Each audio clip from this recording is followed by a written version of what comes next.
Our speaker today is Devon Jarvis on a paper. The link to the paper is now in the chat. And we're pleased to have Devon to talk to us about Haste Slowly, a theory of emergent structured mixed selectivity in feature learning ReLU networks. Thank you, Devon. All yours. Cool. Yeah, thanks everyone. Thanks for having me. And the invite. I'm quite excited to give this talk. It's the first like formal talk I've done only on this paper, so it's going to be a nice bit of practice. So I guess the main idea that we had for this paper is, can we try to obtain analytical equations for the training dynamics of finite feature learning ReLU neural networks? And we kind of motivate this by a few key properties, and there's a few important words in that statement. Number one, we want it to be finite. That kind of separates it from other theories of like infinite width. So for example, your neural tangent kernel. It also means particularly that we're interested in feature learning rather than kind of lazy regime, high dimensional kind of just readouts that can memorize the data. This separates it from the statistical physics directions, because what we really want to do is also start to understand how feature learning works on structured data. What I will say is that I think the statistical physics directions made a lot of kind of progress in a similar direction recently, particularly with papers like the hidden manifold model, kind of trying to understand how data that's embedded on low dimensional systems, but perceptually very high dimensional, kind of what the inductive bias and learning dynamics of those systems are. But at least in our paradigm, we don't have any like Gaussian equivalence principles or central limit theorems that are needed. And then lastly, and this is maybe only a half point, we want to do it on ReLU networks. So this does separate us from previous works on linear networks, or at least gated linear dynamics. But in particular, that citation, the third one there, the neural race reduction by Andrew Sachs, that is ultimately going to be our big kind of approach to this problem anyway. So we're sorry me using a linearized model, but we're going to restrict ourselves a little bit to ones that are at least relatable to a ReLU network. And so that is essentially the main idea. So we want to represent the ReLU network as a gated deep linear network. So I've shown a gated deep linear network down at the bottom here, but really it kind of just summarizes the high level intuition. If you think about each of those little squares in the middle as a hidden neuron, so there's just 4 hidden neurons in this case, and each of them have their own gating variable, G1, 2, 3, and 4. And those gating variables are going to be binary, just saying whether or not that neuron is active on a particular data point. And if we write the ReLU nonlinearity out in a particular form, you end up getting, you can write it as just the product between a step function and then just the linear component of the pre-activation. So that's just Hj. So Hj bar here is the pre-activation of a neuron, and then just the step function of that pre-activation being multiplied. And that'll give you the same thing. Then you get the ReLU network out, or the ReLU activation out of that. If it's in the negative part, the step function will be 0, and just you get 0. And if it's in the positive part, step function is 1, so you just return back to Hj. And we can prove that this sort of mapping at least always exists for a ReLU network. This is not really enough for us. We're going to be a little bit better than just imitating that step function. But ultimately, our whole approach is to say that our gating variable capital G, or in this figure little g, given a data point xi, the way we're going to gate the jth hidden neuron of our gated neural network is actually just going to try and imitate this step function of the pre-activation of the ReLU network's jth neuron. So there is ultimately a one-to-one correspondence between a hidden neuron in the gated network G over here, and then the actual pre-activation or the activation function of a ReLU network. So I'm going to take a step back before I get into all that, and I'll be a little bit more formal about it as we go. But I want to just recap the deep linear network paradigm, because it's obviously like our model is at kind of the end of a bit of a line of research that's been happening for a while. So I'm going to recap this just so it's all clear. So we're given some data set, there's p data points. I'm going to index it by I in this case, and we're going to minimize the L2 loss here. And what you'll notice is, of course, there is no activation function sitting between W1 and W2. So this is just a linear mapping by the network. But what's important to note is that because it's W1 times W2, we've essentially factored this linear mapping. The learning dynamics change completely from just learning the straight linear mapping. You now have things like symmetries between those two layers of weights, W1, W2. You can do alpha scaling, where you multiply W2 by alpha and divide W1 by alpha. And obviously that changes nothing about the mapping of the network, but completely changes, where it sits in weight space and things like that. So a lot of, and this is again was the whole theory of the deep linear networks. A lot of the difficulties and the interesting aspects of learning dynamics in deep linear networks can actually be recapitulated in a linear network, such as saddle points and all that. If we take the derivative of the loss with respect to our two layers of weights, and then just do a little bit of regrouping of terms, you ultimately end up with the two update equations over here. And what you'll notice is that I've written those update equations in terms of two correlational covariance matrices, sigma yx, which is the correlation of the input and the output data sets, and then the input correlation matrix, which is just the correlation of the input with itself. And the whole kind of important thing here to note then is that we can write the dynamics of these networks entirely in terms of the weights of the network. So obviously we need to know currently what the network's doing. But then the only other variables are the statistics of the data set. We can actually start to write the kind of update equations purely in terms of the data set statistics. If you just kind of, again, follow the standard linear solution for these models, you end up saying that the update or the final stable points of the network is where you actually just have the input-output correlation multiplied by the inverse of the input correlation. That is the kind of standard orthogonal least squares, or a minimum solution for a linear mapping. But what's nice again is that what we really care about is how W1 and W2 emerge or kind of develop over time, since they are factored and not just a straight linear regression. And so what we're going to do is we're going to take the step of writing the input-output covariance matrix and then the input covariance matrix in terms of their singular value decomposition. And there is an assumption here that these two V matrices from the two decompositions must match. They must be mutually diagonalizable. It is not a trivial assumption, and we've kind of, it's an open question, at least in our line of work. How do we characterize when that will be true and when it won't? In general, what we found is that for any kind of problem that we really seem to be caring about, we can construct a data set where that holds, but it is kind of part of the game of this theory is trying to make sure that that's not violated. And then we're just going to substitute in those singular value decompositions into that kind of mapping above. And again, using the mutual diagonalizability assumption, you cancel out the two V matrices. And ultimately, we end up with this equation on the right-hand side, which says that we can rewrite the neural network mapping W1, W2 in terms of the data set's singular vectors, U and V transposed, where it's now connected by some matrix in the middle, A. And that A matrix is, again, if you have the mutual diagonalizability assumption, that A matrix will be diagonal in its own right. And because it's diagonal in its own right, we can then try and just track how those individual items emerge. And so what you've kind of, at least conceptually done, is you've taken one big linear neural network and written it as a kind of set of one hidden neuron linear networks, where each of these little one neurons is learning a singular value in the of the data set statistics. The last important thing to note from this equation here is that if you look at the numerator of that equation, the only factor that's multiplying with time over here is this S alpha term, and so that will dictate how fast a mode of this data set is actually learned.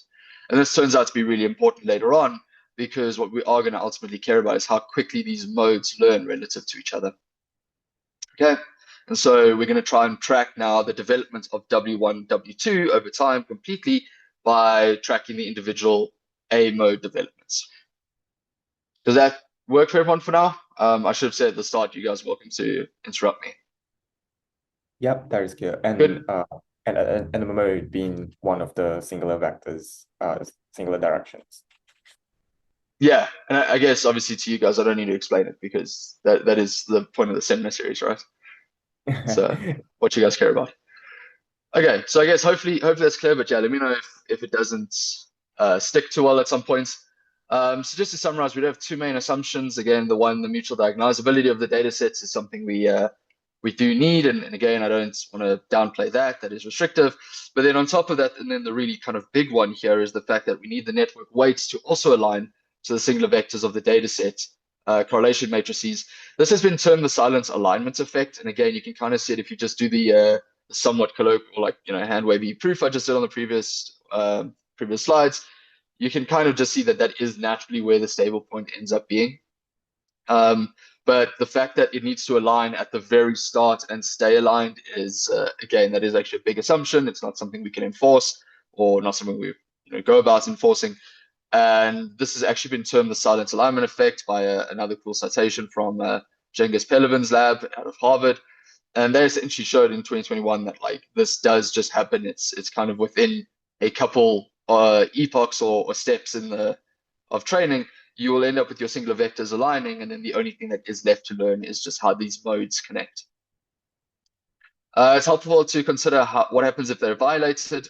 So if we don't have mutual diagonalizability, obviously I don't get a diagonal matrix for A. There is now a mixing of these terms, but I can still arrive at a dynamics reduction that's not far off from where the gated deep linear networks end.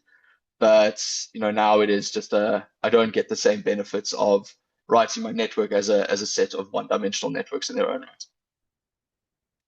And then if we don't get alignment, then that is actually just a bigger problem for us, because to us, then that means that we're not doing feature learning. And so we do have this extremely stringent kind of strong definition of feature learning in our case, which is the fact that the singular vectors of those weight matrices align completely to the singular vectors of that input-output correlation matrix. If they don't, to any degree, we would argue that it's in something of a lazy regime. Now you're sitting at the point where you're like interpolating it and stuff like that. And there has also been some recent work, kind of now starting to show that there is a kind of interpolation between lazy learning and rich learning. There's a question by Chris. Yeah. Hi.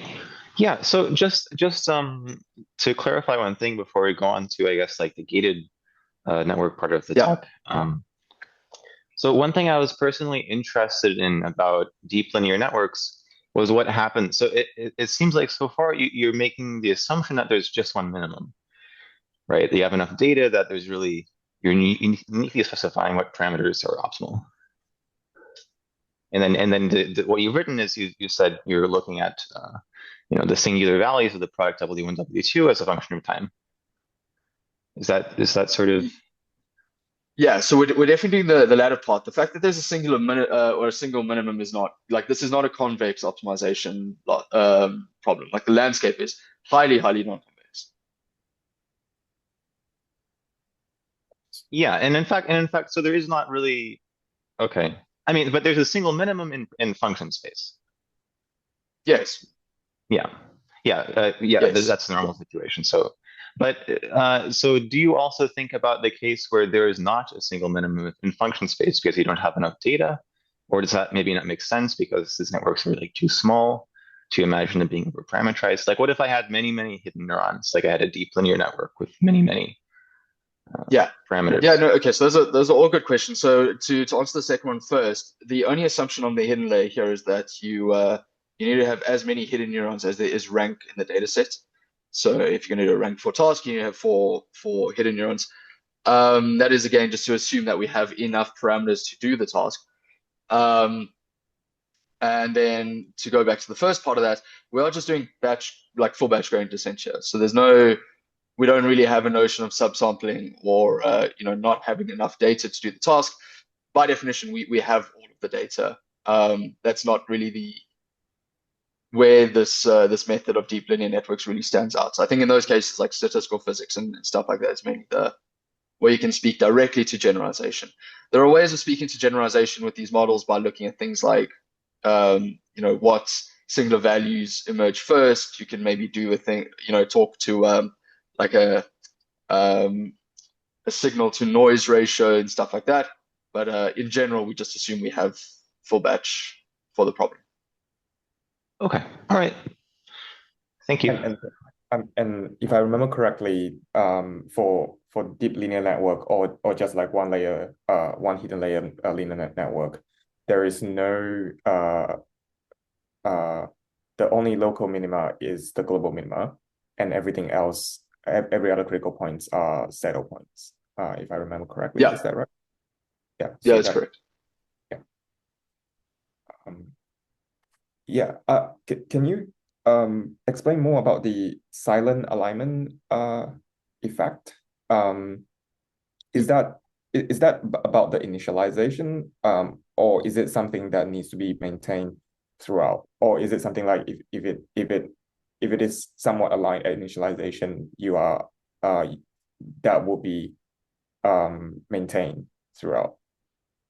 Yeah. Okay. So I mean, if you do initialize the network in this form here, so this little box in red that I've got here is essentially the silent alignment effect.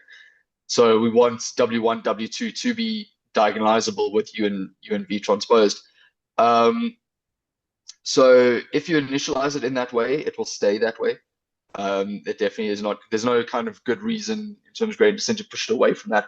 The silent alignment effect is a little bit more general than that. It says that if you're initialized with small enough weights, they will start by rotating before they actually grow, at least grow significantly, to make this diagonalization true as well. It's not maintained at all through learning. That's kind of why it's, I think, called the effect. It is literally just the bias of the neural network to align in this way and then stay aligned. Okay, thank you. Cool. And I guess that's, for our theory, that's why it's an assumption. But again, it's an assumption that we can see is true, again, especially with small weights. So that is something we need. Cool. All right. Thanks, guys, for the questions.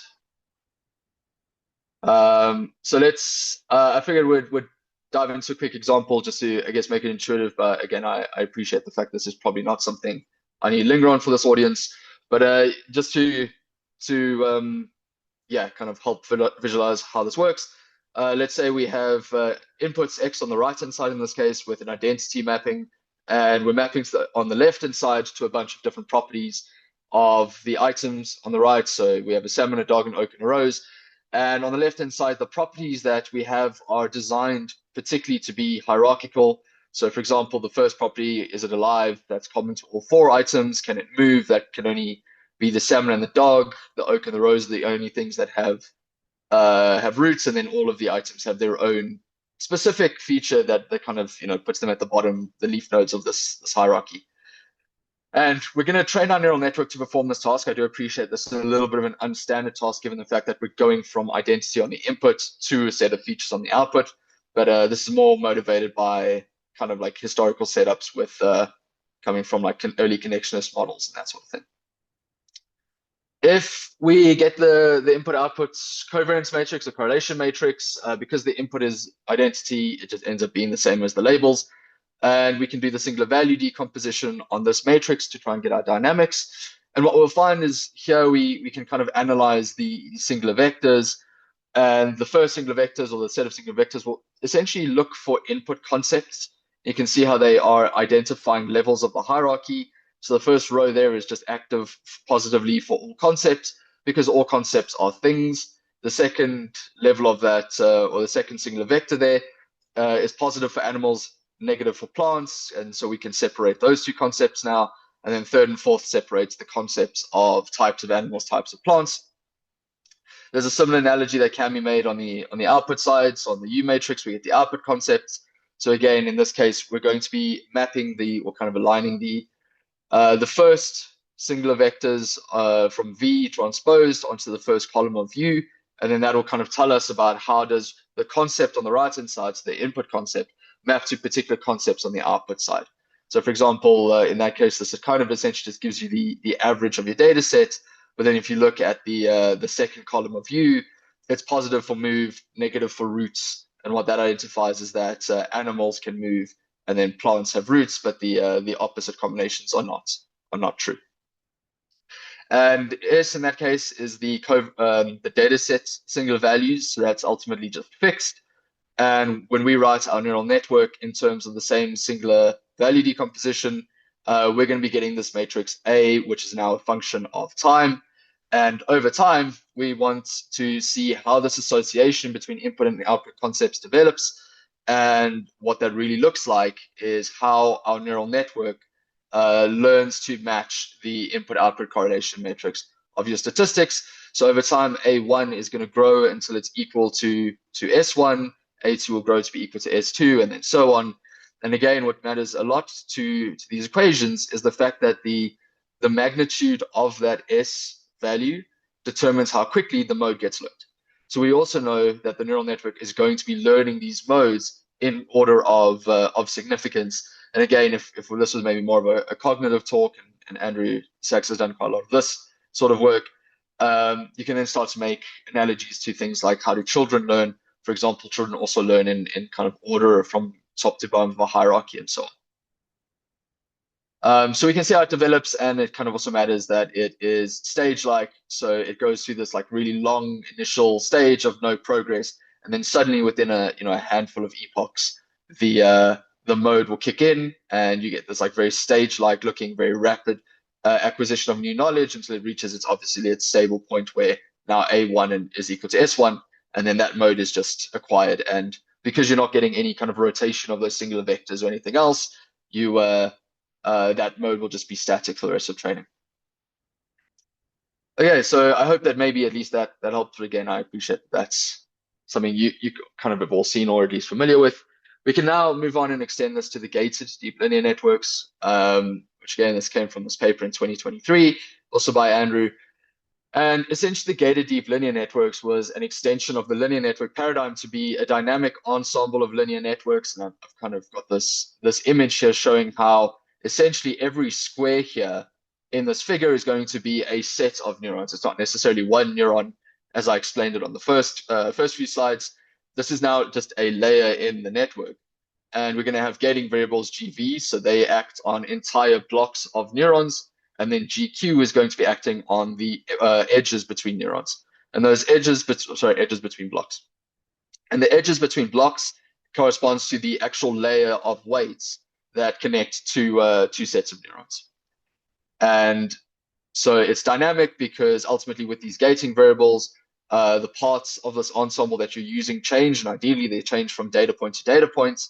And it's linear because essentially we don't have any activation functions on the individual neurons themselves. Just the gating now makes the network as a whole nonlinear. And that is an important point. We kind of always have to bring that up. As much as the neurons themselves are linear, the gating makes the network nonlinear.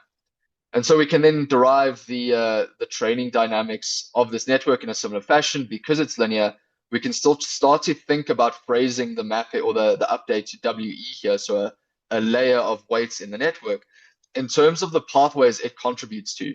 So if we're just tracking how WE affects the output of our network here, there are actually two kind of pathways through the network, considering that this edge is currently being gated, that WE contributes to. There are the two pathways going from this input set of neurons here, filtering through that hidden neuron, and then mapping onto the two outputs, two different sets of our output neurons. Okay, and the whole idea of the gated neural nets is that by doing this kind of separation into pathways, we can then analyze the WE matrix as if it's sitting inside of a linear neural network with a little bit of complexity added on top to account for how these pathways are interacting. Okay, this was designed to make explicit what's now been called the neural race. So this is kind of a hypothesis, at least it's only really explicit in the gated neural nets.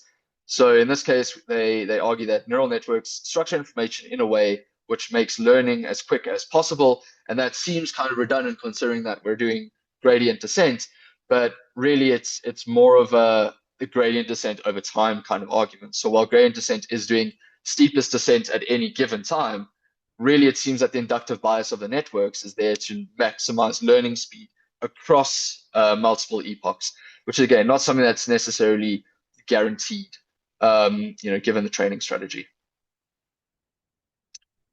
And one way that this paper shows it is, for example, if you take the same input-output mapping, so if I have input-output data sets, So if I have m input sets of data sets and m output data sets of labels, I can connect this network in multiple ways. I can say, well, how does the first block of inputs connect to 1, 2, 3, and 4, and can I find any correlation independently between that one input and all of my outputs? And then I'll do a similar thing for all of my input blocks.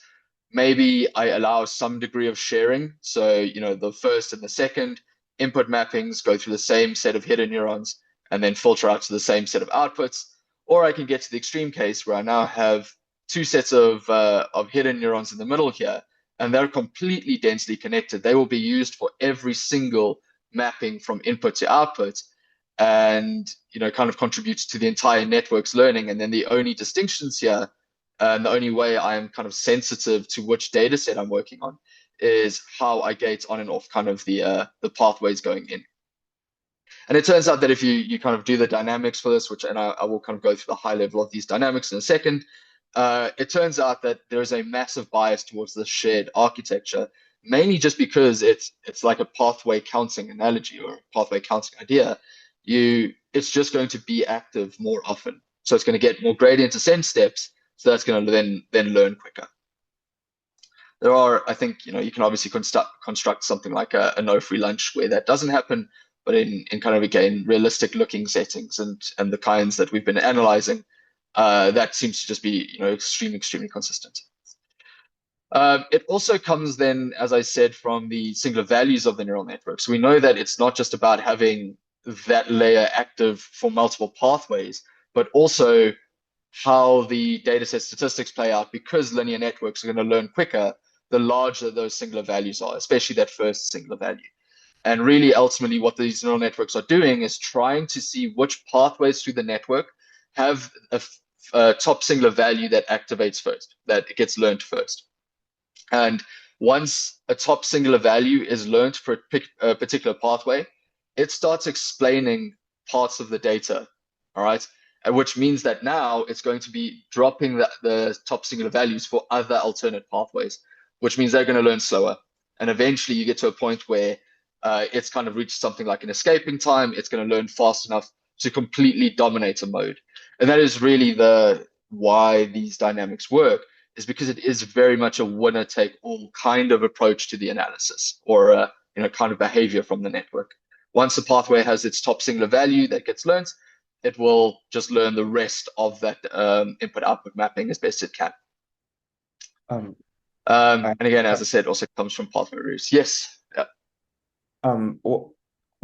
How should I think about the input and output blocks here? Are there batches that connects to that have a sort of different pathway through the network? So that's you can. Sorry. Subsets. They're literally subsets of data. Okay. You can think of them as subsets of data. So, I guess in the original GDLN paper, they took MNIST digits and they rotated them. And so 1 was like, this the vanilla MNIST, 2 was rotated by like 45 degrees, M was rotated, 180 degrees, and so on. And then they were labeling the different rotations at the output here. That's one way to think of it. But again, that would then effectively, as you say, form a data set that's the concatenation of all of those different rotations. And so, yeah, it is essentially now considering it as a batch. But the one important thing here is that when you're calculating the loss on the output, you're not gonna, it's like the average, it's like the mean squared error that you're gonna be using for these dynamics. You're not gonna average based on how often a pathway is active. You're still dividing by the number of data points in the data set entirely. All right, and so that kind of, it allows you to be a little bit more direct in how you think about these things. Because in this case, if I use this pathway for all of the data points, it's getting N, or I used P earlier, it's getting P, the signal from P data points to update it, right? Whereas if I'm doing this pathway, it's getting a signal from one data point, but it's still having its loss divided by P, averaged over P. So that then ends up becoming the effective learning rate, essentially, or a bias in that learning rate. And importantly, when training these neural network, it's the full batch descent over the entire data set. So all M data sets. Correct. Right. Correct. Okay. Yeah. Thank you. Cool.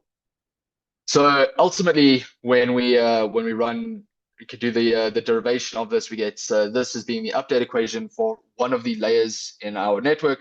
So I'm going to just denote that as B, and in this case, B is the singular values of a particular edge E. So I'll go through the notation in a second. But why I bring this up first is because I want to actually go back to the linear network update rules. So those are the ones we derived kind of quite quickly in a few slides back for the linear neural network. If we substitute in that singular value decomposition and clean up a little bit, what we ultimately get to is this representation. And then again, using the mutual diagnosability, you can assume that V hat and V are the same and clean that up. And ultimately you get to the fact that this is the update equation for a single mode in a layer of our linear neural network. All right. And so tau is the kind of effective learning rate that we're going to have here eventually. And ultimately, you can see that the mode is learning by lambda alpha, which is the singular value of the input-output correlation matrix. It's multiplied by delta, which is the corresponding singular value of the input correlation matrix, and then just the corresponding diagonal elements of its own weights. The last important thing to note is weight 1 shows up in the gradient descent equations for W2 a second time, and then for the W1's update, W2 shows up as a scalar constant there. So these weights speed each other up, and this ultimately gives them these kind of like really interesting hyperbolic dynamics. If you do initialize them imbalanced, it's not something I'm going to go into today, but you can kind of do some interesting things about like weight imbalanced initializations as well. But why I bring this up is because I think it's helpful to just then draw the analogy to the update equation to a layer in the GDLN. So this is in a two-layer linear network, the two different update equations. You can see the exact same variables are kind of showing up. So delta in this case, I'm inheriting two different sets of notation, so I do apologize for that. But these delta equations here end up just becoming these D singular values there. And it's now a function of J and P, where those are two different pathways. So you do have to take into account how the different pathways now interact on the input side. If it turns out that the normal MNIST and MNIST rotated 90 degrees is correlated, then your neural network can still actually use one of the data sets to explain a little bit of the other. All right. So this just takes into account how the inputs can also be used as a little bit redundant to each other. We then have the S singular value over here, which is again just the singular value for an input-output correlation matrix. Now it's a function of which pathway we're currently working on. Over here we have our scale factor, which is the multiplication of all the singular values on a pathway through this network, except for the current edge we're looking at. So again, the exact same analogy to W1 and W2 being effectively learning rates for each other. And then lastly, now we have the actual pathway through the network that we care about for our current edge. So this is going to be the full pathway through the network, and we know that BE should be one of the layers inside of this pathway. Within the paper, we kind of overlap the notation here to be individual edges or entire pathways. But it's the same idea here that this is the full network mapping over there. It's the full network mapping over there for a given pathway. And so the only real difference here now between just the linear networks and the GDLN updates for a layer are the two summations. All right. So the summation on the left-hand side says I'm going to take all paths that contain a particular edge that I'm doing the gradient descent update on. So this little E. I'm going to take all the paths in that set, and I'm going to look at the update that would come just from that path. Okay. And so this immediately is how we can start to make the claims about the neural race and things like that, because this just says that if it is active in more pathways, we're going to get more summations of gradient descent steps. All right. And then lastly, this summation on the inside here just says that I need to take into account all pathways that are terminating at the same set of output neurons. All right. So now they are going to be dependent on each other's loss. And this is how we get that effect where I was saying earlier about it being winner take all, where once one pathway, this one kind of BJ times D, starts getting us really close to learning an input-output singular value, this is going to drop the entire coefficient for other pathways as well. So we do have to take into account how these pathways are interacting on the input side through this D singular value, and on the output, by kind of starting to explain each other's variance with the summation over these pathways here. All right, I hope that's clear. That is, maybe a point to linger if it's not, but again, I guess the intuition that it is a linear neural network and I'm summing a bunch of linear neural networks pathways together is maybe sufficient. Are we happy with this for now? Cool. All right. So ultimately, our goal then is to try and form a gated deep linear network with the exact same dataset statistics and pathway structure as a ReLU network. So we can return to my original diagram now. You can see that in a ReLU network, it's a very restricted kind of GDLN. There's no kind of different input datasets. There's no different output datasets.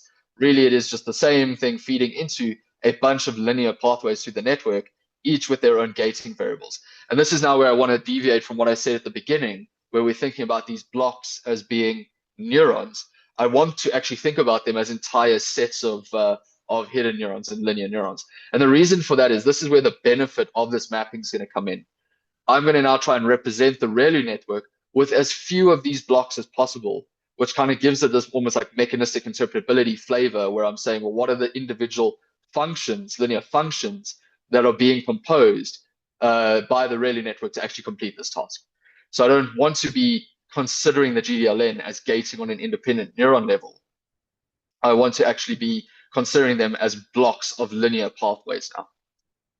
And ultimately, that's the game. If we end up in a case where I have to gate at an individual neuron level, the GDLN is going to be no more helpful than the original ReLU network itself. So really, the utility is dependent on how I can find these groups of linear neurons. If I can achieve this, then what we do is what we gain from this is we inherit the gated deep linear network dynamics for that architecture, and we can say that those are the dynamics of the ReLU network. Again, I imagine for you guys, you're already starting to think, is that necessarily true? And it can be slightly more complicated than that, and I'll come to it when I get there. But at least, again, in the settings we've considered, I've actually done like a proof of uniqueness of the dynamics. So it is possible that you could have multiple maybe networks having similar dynamics, in which case we do run into a bit of an identifiability problem here. But we'll chat about that in a second. All right, so I guess that's all of the big background and I guess the maths. And again, we inherited a lot of that from the GDLN. But is there any questions before I move on?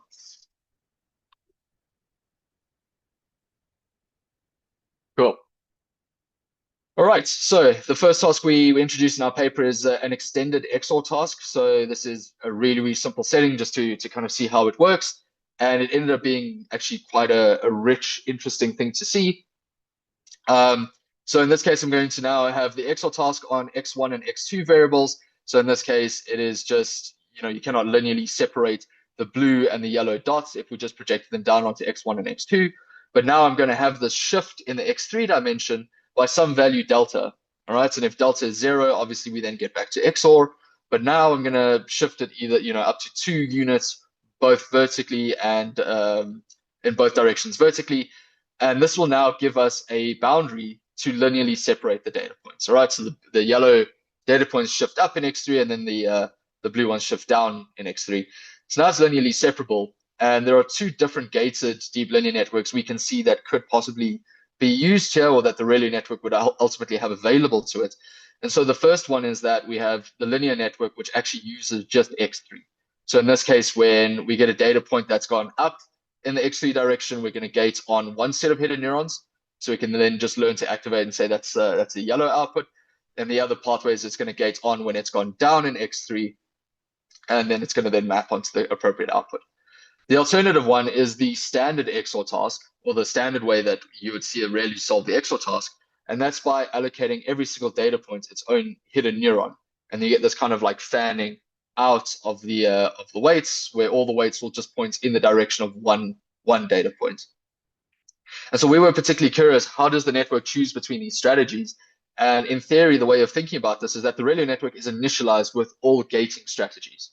All possible gatings that it can implement are there at the beginning, and it's running this race to see which gates actually learn the fastest, and then all the other ones will just be excluded.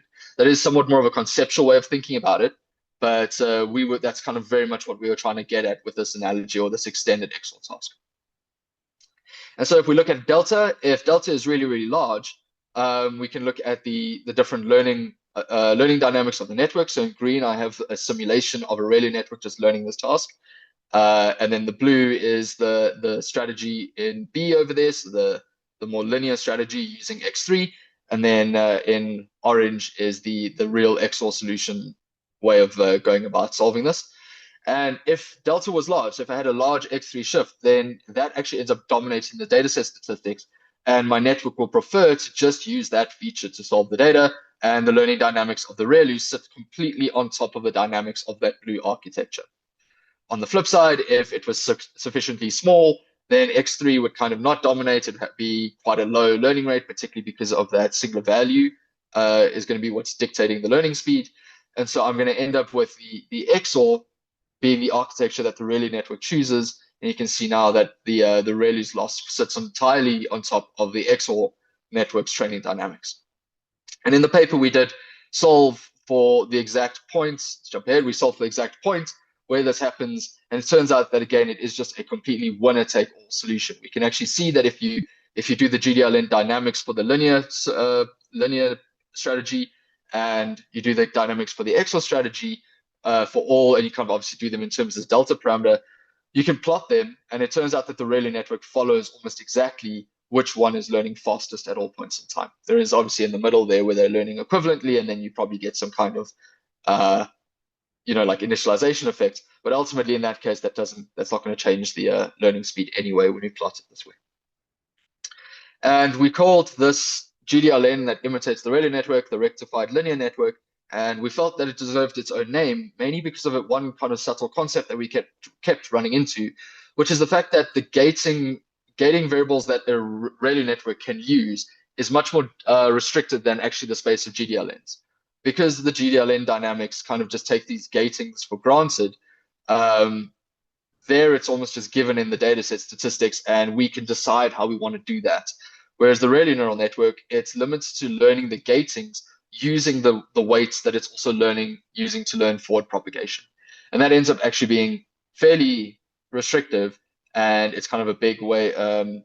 We use this fact quite a lot when we're doing things like our proof of uniqueness. So the first main finding from our paper was that the ReLU networks will sometimes choose nonlinear solutions, even if a linear option is possible, but it always favors the faster learner. So, there's been this debate, are ReLU networks going to just do the most linear solution? That is not going to be true. It'll do the faster solution. It turns out in a lot of cases, the linear solution is the quickest. We can then move on to a slightly more complex task. And again, this is maybe like the flagship task of this paper. It is an extension of that hierarchy task I made an analogy to earlier with the linear neural network. So once again, I'm going to structure these 4 data points. So ultimately, we use 8. I'm going to structure these 4 data points as a hierarchy. So I have 2 plants, 2 animals. All of them are different things. But now I'm going to extend the task and have a contextual feature that's also kind of being appended to all of the same data points. So I just repeat the identity mapping or the identity matrix to say which item I'm talking about. But now I want you to tell me about fish but only tell me their visual properties, or only tell me their functional or auditory properties, and so on. So now this task is completely nonlinear. And ultimately, when we map onto the label space, there are some labels that are going to be active at all times. Like I just want the network to always tell me about these properties. But ultimately, what we want is the network to only tell me about visual features in the visual context. And so it must be able to switch off the 2 other regions of this label space in that context. Similarly, for functional and auditory, if we're continuing the analogy, it must only tell me about those features in their appropriate context.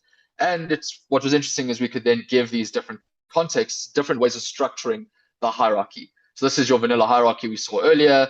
This one has, in the second layer, I actually mixed the hierarchy compared to the other context. And then this one, we just did what we call a ring structure, where every data point is kind of similar to the one next to it. So we want to then understand, how does this far more intricate label space in particular affect the learning dynamics? And the whole point is you really cannot do this with a linear neural network. And the most intuitive thing to do then, if I need gating, is to just throw a ReLU network at it. And so we can consider now, in a same kind of vein to what we were doing with that extended XOR task, what gated deep linear network did we find that imitated the ReLU network? And again, we wanted to find as few groups of hidden neurons as possible. We wanted to find the fewest set of linear modules as we could. Okay, and so I've just redrawn the same set of labels on the right-hand side here. And we actually turns out to solve this task, you only needed 4 linear neural networks. Firstly, you needed a just vanilla linear neural network that never gated on and off. It was active on every single context. And then after that, there were these 3 context-specific modules that followed. And I will zoom in on this now in a second. I know it's not the easiest thing to see. But we found that there were 3 context-specific modules, but they weren't context-specific in the way we maybe thought. The network wasn't seeing a context and allocating a set of hidden neurons to that context. What it was doing was seeing multiple, so if I had n contexts, it was seeing n minus 1 contexts and allocating a linear module to that set of them. All right, so in this case, I have a linear module that's active in 2 contexts, 2 contexts, 2 contexts, all of them only missing a single context, which gives them the nonlinearity. All right, and at the end of it, we found that this neural network could actually learn the task. Since it was imitating the ReLU network, that was kind of true. But it's interesting to see how they actually learn and interact with each other. All right, and so obviously this top pathway, because it's a linear neural network, that was just linearly solvable. But now it turns out that that common pathway actually started to make mistakes on the other parts of the network that it shouldn't have been labeling, or on the other parts of the labels that it shouldn't have been doing, which now gives which now changes the data set for these other pathways. Right? And if you look between the pathways, they're also making mistakes for each other.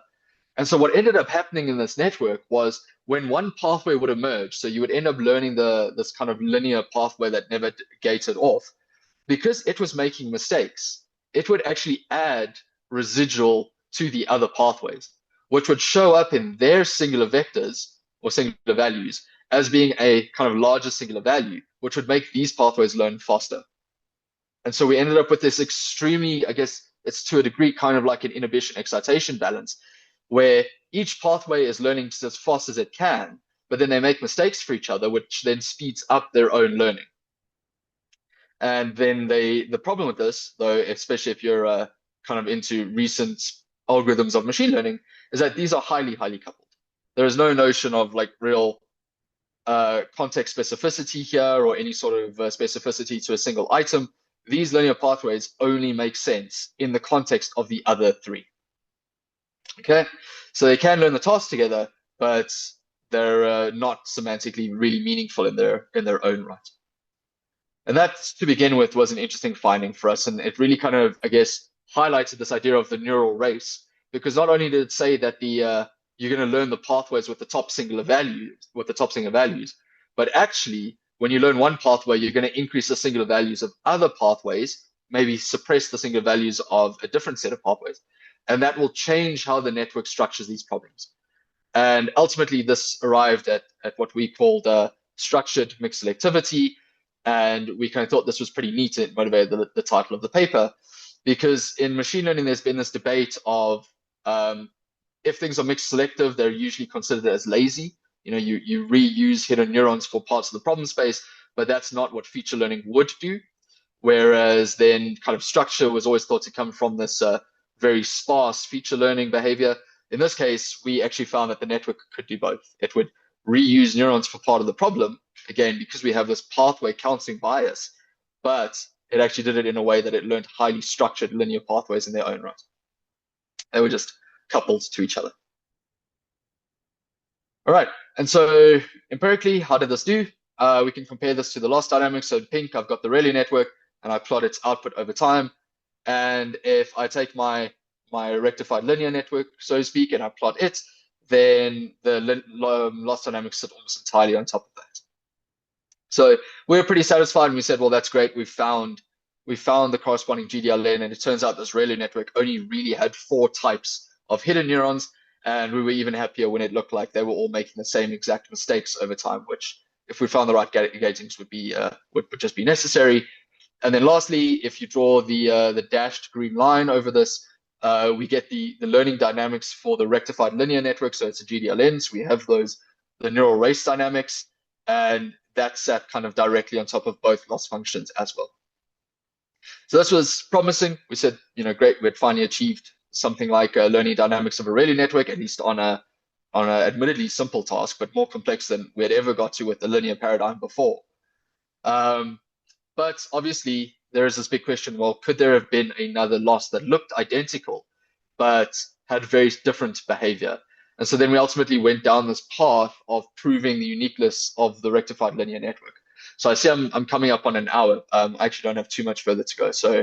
But I'll go through the proof quickly at a high level, because I think, maybe for this audience, that's constructive. So the first step to this proof was to actually just do something really, really simple. And essentially, it ends up being an XOR analogy. So I'm going to take the same structure as this context with item representation. So I have my two first values here are one-hot representations of item. And then the two values for a data point at the end are my one-hot representations of context. So every item can be seen in each of the contexts. And so I was going to say, well, how does this very simple structure actually impact how a single neuron gates? And I'm just going to obviously pass in that, that A feature, B feature, C feature in here. And we know that if a ReLU network is going to be active with this gate, a ReLU neuron is going to be active with this gating pattern here, the following constraints will need to be true. And what I was really just trying to do with this first lemma was rule out that the network could gate based on item and context at the same time. All right, I was trying to show that a ReLU network with this very structured data, with a single hidden layer, was only going to be able to gate consistently based on the context feature in isolation. That was really where we were going with this. And so if we have this kind of mixed gating pattern where it's not gating on any one of the features alone, this set of inequalities would need to be true. And ultimately, that just ends up giving us a contradiction. It's the exact same contradiction you would get that shows that an XOR problem is not linearly solvable. All right. But for example, for x1 to be off, then A and B would need to be greater than 0, so on.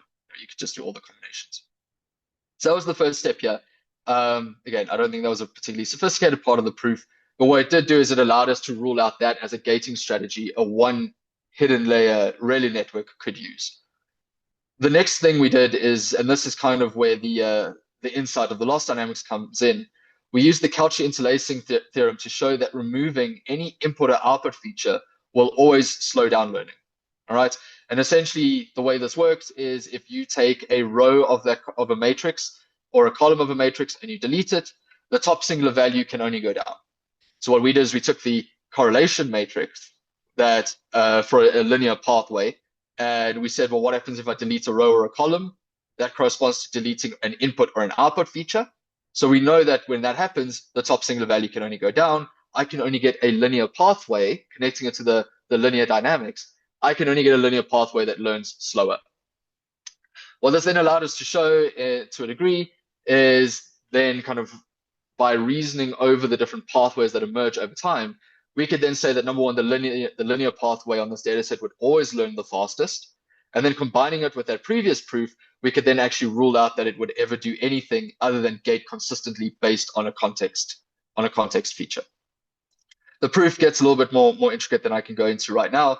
That is the main kind of idea. All right. So the first part of this high-level proof of uniqueness was the fact that we can't get mixed gating between context and item.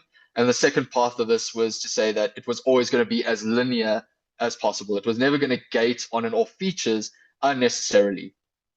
All right. And then lastly, we then found that this left two possible strategies that the network could do, and only one of them fit the dynamics. So what this doesn't really account for at the moment is how it gates over batches. Would it gate unnecessarily over batches? But because we know that it could not gate between items and contexts together, ultimately the only way it could gate the data points was by gating with that context variable. And I couldn't actually find a way to rule out the alternative solution, through that logic. So it seemed plausible. But there was another GDLN that could have worked by that logic, which is the fact that it has pathways that are active on a single context. And that's this network structure here. So again, from the couch interlacing theorem, I knew that it was always going to have a linear pathway, but I couldn't rule out that the network would gate the contexts differently. Could it kind of gate along the data points differently? I could say it would never gate features on the input or output unnecessarily, but I couldn't say that it wouldn't just, maybe gate based on the context differently. So that would be the strategy over here.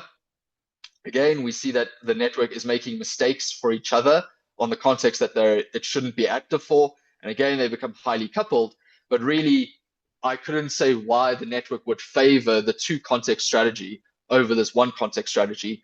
And so ultimately, we just trained both and watch what happened. And if you train both, you see that the single pathway just learns slower. That's this blue loss curve over here. And ultimately, again, maybe I should have just we could dig a little bit deeper into that, the proof strategy. What's really happening here is it's how the common pathway adds to the singular values of the other contexts, firstly, and then it comes from the pathway counting analogy, really. The only reason that the two context version learns faster than the one context version is just because it sees more data points. Okay, and so that then led us to our second main finding. ReLU networks in our particular setting have a preference towards structured mixed selectivity, and this is purely due to the learning speed boost that is offered by just sharing between contexts. And then just to kind of prove my earlier point, we can then get the full dynamics for the singular values of all of the different linear pathways, and we can dig into a little bit more of like how is the gated deep linear network structuring information compared to the ReLU network. You can see that they're not identical, but they have very similar properties. So for example, very early on in training, they form these three different patches corresponding to the three different contexts in my data set. So this is an MDS plot. So just to recap, it essentially takes the hidden layer representation for a data point and maps it onto 2D, but in a way that keeps the relative distance between the data points the same. Right, and these numbers is just the index in my data set. So that corresponds to context 1, context 2 is up here, and then context 3 in the middle. Same for the GDLN. It had a patch that was on for context 1, context 2, and context 3. There is a little bit of randomness to an MDS plot, just naturally in its own projection, trying to it depends on how you initialize that algorithm and so on. But what's also important is we can see that concepts that are closer together in the hierarchy also sit closer together in their relative positioning at the end of training. And lastly, we can see these really interesting effects where there is these crossings of the hidden layer representations as the network trains. And this corresponds to the network initially learning that shared set of features and trying to structure the latent space in one way. And then when it starts to acquire actually the contextual pathways, which are learning a little bit slower, it has to rethink how it's representing those data points to accommodate something like the ring structure in the context-specific pathway. And we get a similar thing here where you can see 15 and 13 cross pretty early on in training, but it's after the contexts have emerged. All right.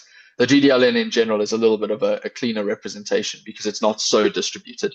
And that does lead to one kind of final subtle point here. We are saying that we found the kind of gating strategies of a ReLU net, but the actual ReLU net itself ends up having a far more distributed way of going about it. So really what we're trying to do here is take the functional modules that the ReLU network is implementing and map it onto explicit linear modules. And that gives it a little bit of a cleaner MDS plot. So I guess that's the main punchline of the talk. We did do a few more steps on top of that. So for example, what happens if I add an additional context? Does that change the behavior? Maybe we had just found an effect that was specific to 3 contexts. And it turns out when I have 4 contexts or 5 contexts, the exact same thing holds true. The network will start by learning a linear pathway, and then from there it will learn context-specific pathways that are active on n-1 contexts. So in this case, we had 4 linear pathways that were active on 4 of the 5 contexts. And in all of the cases, we could get dynamics that fits exactly. And in the paper, we actually reused the hierarchy structure, which meant we could go a little bit further in our dynamics. And in this case, get completely closed form dynamics, like It's not even a neural race reduction anymore. But that's maybe more of a subtle point. So finding 3, ReLU networks still prefer mixed selective representations as the number of contexts grows. And then lastly, the big challenge to our network was we then added a second hidden layer. Now, the linear network dynamics can handle depth. It can go to arbitrary depth. In our case, though, we were now curious how the gatings work. And this is the architecture that our network found. It turns out that the ReLU activation on the first hidden layer wasn't used at all. It was a completely linear pathway. And then it gated, once again, it found 4 different linear pathways in the second hidden layer. And it turned out they were actually all the exact same pathways. The ReLU network found the exact same strategy as before, but now there was variance in the loss dynamics. It was never actually completely aligning to those strategies. And this violates that silent alignment effect. And ultimately, that the offset from that alignment was different every single time. But you can see that our GDLN, and I called it a ReLN, but it's, I wouldn't necessarily say that feels a little bit far. But you can see that the GDLN that we found actually still fits the distribution of the losses. It has a few more kind of little effects in the middle here where it likes learning speed, where a ReLU network really struggles to actually, find a good gating strategy over here. So it sits in a saddle point longer. But ultimately, the convergence was at the same time. All of these initial drops were at the same time. And really the strategy, and if you look at the outputs at the saddle points, the errors it's making were all the same. So we could still find a mapping to a GDLN. It just now no longer was consistent between training runs on the ReLU or the GDLN. And that's ultimately because this lemma that we proved here of this kind of way of gating without the item, that's no longer true. Because we now have this hidden layer here, I can mix item and context in any arbitrary kind of linear fashion in this hidden layer, which then affords a much more complex gating on the next hidden layer. Essentially, you lose that XOR problem in the gating side now of that first hidden layer. So it's cool, kind of the gating XOR is always like one layer behind the nonlinearity of the network itself. So that was cool, but that now means that the ReLU network struggled to find really consistent gating patterns. But again, I still think the GDLN is a valid analysis tool, mainly again from maybe like a mechanistic interpretability side. I can end here. This is an appendix of the paper, but we have an algorithm that can take a ReLU and find the gatings. It's very, very simple. It's essentially a big old clustering.